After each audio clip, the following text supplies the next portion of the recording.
Hello everyone, welcome back to Banu Sami Kitchen. இன்னைக்கு நாம என்ன ரெசிபி பார்க்க போறோம்னா குஷ்கா எப்படி செய்யலாம்ன்றத பார்க்கலாங்க. நம்ம முஸ்லிம் வீடுங்கள்ல சாப்பிடுற அதே அளவுக்கு டேஸ்டா சூப்பரா இருக்குங்க. நான் சொல்ற அளவுகளோட செய்யுங்க, உங்களுக்கும் இதே மாதிரி சூப்பரா வரும். வாங்க இது எப்படி செய்யலாம்ன்றத பார்க்கலாம். வீடியோக்குள்ள போறதுக்கு முன்னாடி மறக்காம சப்ஸ்கிரைப் பண்ணுங்க அண்ட் பெல் ஐகானை கிளிக் பண்ணுங்க.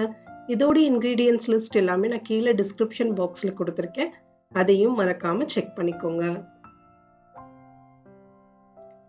ஃபர்ஸ்ட் நம்ம அரிசியை ஊற வச்சுக்கலாங்க. அதுக்கு நான் இங்க 500 கிராம் பாஸ்மதி அரிசி எடுத்திருக்கேன். இது 500 கிராம்க்கான ரெசிபிங்க. இதை நல்லா கழுவிட்டு ஊற வச்சிருங்க. இப்போ நம்ம குஷ்கா செய்ய ஸ்டார்ட் பண்ணிடலாம். ஒரு அகலமான பாத்திரம் எடுத்துக்கோங்க. அதுல 4 டேபிள் ஸ்பூன் எண்ணெய், 4 டேபிள் ஸ்பூன் நெய் சேர்த்துக்கோங்க. இது கூடவே 2 பிரிஞ்சி இலை, 6 ஏலக்காய், 10 12 கிராம்பு சேர்த்துக்கோங்க.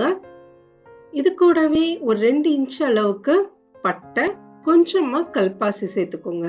கல்பாசி இல்லைன்னா விட்டுருங்க. இது நல்லா பொரிஞ்சதுக்கு அப்புறம் நாம இதுல 350 கிராம் வெங்காயம் சேர்க்க போறோங்க. வெங்காயம் இந்த மாதிரி நீல வாக்குல கட் பண்ணி சேர்த்துக்கோங்க. எப்பவுமே பிரியாணில இந்த மாதிரி நீல வாக்குல தான் கட் பண்ணி சேர்த்துக்கணுங்க. இது கூடவே கொஞ்சமா உப்பை சேர்த்துட்டு இந்த வெங்காயத்தை நல்லா பொன்னிறமா வதக்கிக்கோங்க. எப்பவுமே பிரியாணில இந்த மாதிரி குஷ்கா பிரியாணி செய்யும் போது வெங்காயம் நல்லா வதக்கணுங்க. அதை வதங்க அதோடைய ஃப்ளேவர் தான் நமக்கு பிரியாணில அந்த அளவுக்கு வரும். இதை நல்லா வதக்கிக்கோங்க. ஒரு 2 நிமிஷம் ஹை ஃப்ளேம்லயே வச்சு இதை நல்லா பொன்னிறமா வதக்கிக்கோங்க. பாருங்க, இந்த அளவுக்கு வதக்கணுங்க. இப்போ நாம இதுல ஒரு 4 டேபிள் ஸ்பூன் அளவுக்கு இஞ்சி பூண்டு விழுத சேர்த்துக்கோங்க. நல்லா ஃப்ரெஷ்ஷான இஞ்சி பூண்டு விழுத சேர்த்துக்கோங்க. இது கூடவே 4 பச்சை மிளகாய், 4ல 5 பச்சை மிளகாய் உங்க காரத்துக்கு ஏத்தாப்புல நீங்க சேர்த்துக்கோங்க. சேர்த்துட்டு அடுப்பு தீயை லோ ஃப்ளேம்ல வச்சுட்டு இதை நல்லா வதக்கிக்கோங்க. எப்பவுமே இஞ்சி பூண்டு விழுது சேர்த்ததுக்கு அப்புறம் அடுப்பு தீயை லோ ஃப்ளேம்ல மாத்திடுங்க, இல்லைன்னா கீழே அடி பிடிச்சிரும்.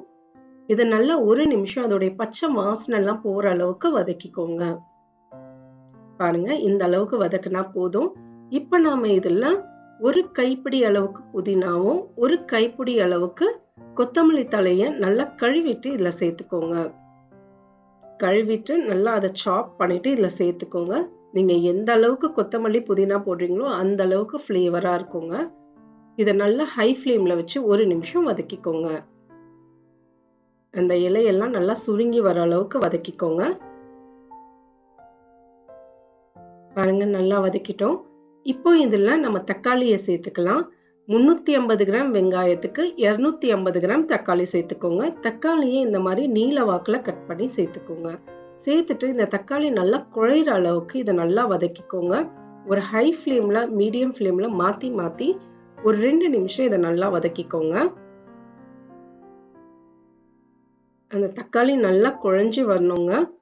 நான் காட்டுறேன் பாருங்க. இப்போ ஒரு 2 நிமிஷத்துக்கு அப்புறம் இந்த அளவுக்கு தக்காளி குழஞ்சி வந்திருக்கணுங்க. இப்ப பாத்தீங்கன்னா நம்ம நல்லா தக்காளி குழஞ்சிடுச்சு. மசாலா பொருட்களை சேர்த்துக்கலாம். ஒரு 1/4 டீஸ்பூன் அளவுக்கு மஞ்சள் பொடி, 1/2 டீஸ்பூன் அளவுக்கு மிளகாய் தூள் சேர்த்துக்கோங்க. உங்க காரத்துக்கு ஏத்தாப்புல நீங்க சேர்த்துக்கோங்க. நான் இங்க 1/2 டீஸ்பூன் சேர்த்திருக்கேங்க. சேர்த்துட்டு லோ ஃப்ளேம்லயே வச்சு நல்லா வதக்கிக்கோங்க. இது நீங்க 1 கிலோ செய்றீங்க அப்படின்னா இந்த ரெசிபியை அப்படியே டபுள் ஆக்கிடுங்க. பாருங்க, நல்லா வதக்கியாச்சு. இப்போ நம்ம இதுல தயிரை சேர்த்துக்கலாம். ஒரு 4 டேபிள் ஸ்பூன் அளவுக்கு தயிரை சேர்த்துக்கோங்க. தயிரை சேர்த்துட்டு அடுப்பு தீயை மிதமான சூட்டுல வச்சு இதை நல்லா வதக்கிக்கோங்க. ஒரு நிமிஷம் இதை நல்லா வதக்கிக்கோங்க.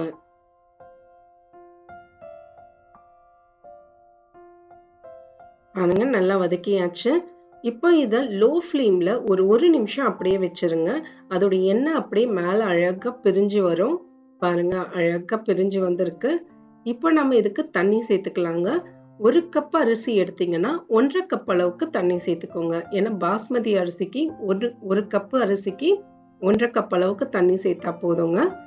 தண்ணியை சேர்த்துட்டு இதுக்கு தேவையான அளவுக்கு உப்பையும் சேர்த்துக்கோங்க. நாம இது தம் தாங்க வைக்க போறோம்.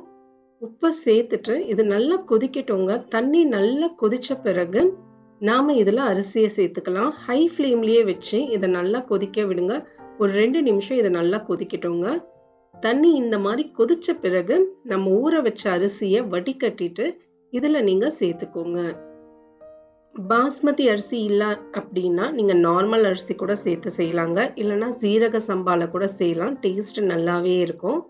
அரிசி எல்லாத்தையும் சேர்த்துட்டு நல்லா கலந்து விட்டுருங்க. ஹை ஃப்ளேம்லயே வச்சுக்கோங்க அடுப்பை. நம்ம தம் வைக்கும் போது லோ ஃப்ளேம்ல மாத்தினா போதும். இதை நல்லா கலந்து விட்டு இது நல்லா கொதிக்கட்டுங்க.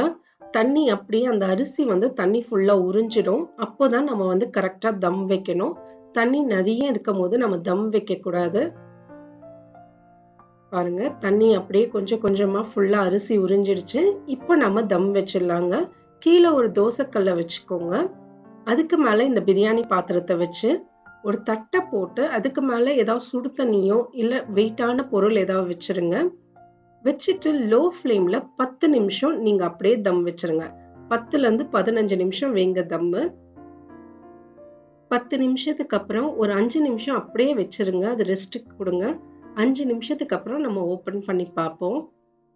பாருங்க, மேல எவ்வளவு அழகா குச்சி குச்சியா இருக்கு பாருங்க அரிசி. இந்த மாதிரி குச்சி குச்சியா நிக்கும் போதே உங்களுக்கு அரிசி நல்லா வெரையா வந்திருக்குன்னு அர்த்தம்.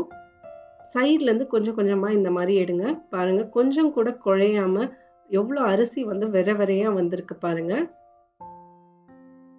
இதே அளவுகளோட செய்யுங்க. உங்களுக்கும் அரிசி கொஞ்சம் கூட உடையாம சூப்பரா இந்த மாதிரி வெரையாவே வரும். நம்ம பாய் வீட்டு கல்யாணத்துல சாப்பிடுறது, முஸ்லிம் வீட்டுல சாப்பிடுற அதே அளவுக்கு டேஸ்டா சூப்பரா இருக்குங்க. ட்ரை பண்ணி பாருங்க. எப்படி வந்ததுன்றத எனக்கு கமெண்ட்ஸ்ல சொல்லுங்க. மறக்காம சப்ஸ்கிரைப் பண்ணுங்க அண்ட் பெல் ஐகானை கிளிக் பண்ணுங்க. இன்னொரு வீடியோல பார்க்கலாம். Thank you for watching.